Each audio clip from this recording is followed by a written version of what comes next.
रामू और सीता एक छोटे से गांव में रहते थे। वे किसान थे। उनके पास थोड़ी सी जमीन थी। वे मेहनत से काम करते थे। उनकी जिंदगी सादी थी, लेकिन वे खुश थे। सीता अच्छी फसल के लिए पूजा करती थी। रामू खेतों में दिन रात मेहनत करता था। दोनों साथ मिलकर काम करते थे। उनकी जिंदगी प्यार और मेहनत से भरी थी।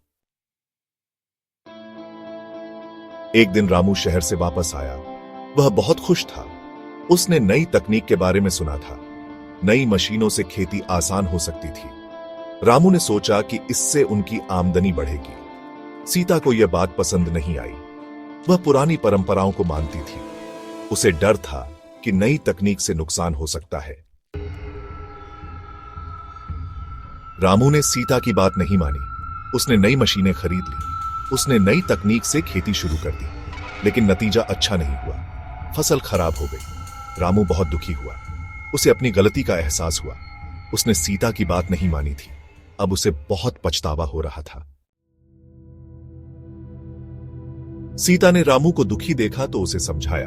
उसने कहा कि हर मुश्किल वक्त गुजर जाता है। जिंदगी में उतार चढ़ाव आते रहते हैं। सीता ने रामू को हिम्मत दी। उसने कहा कि वे फिर से मेहनत करेंगे। एक साथ मिलकर वे इस मुश्किल से बाहर निकल सकते हैं। रामू को सीता की बातों से हिम्मत मिली। उसने फिर से मेहनत शुरू कर दी। इस बार उसने सीता की सलाह मानी। उन्होंने मिलकर काम किया। धीरे धीरे उनकी मेहनत रंग लाई। फसल अच्छी होने लगी। वे फिर से खुश रहने लगे।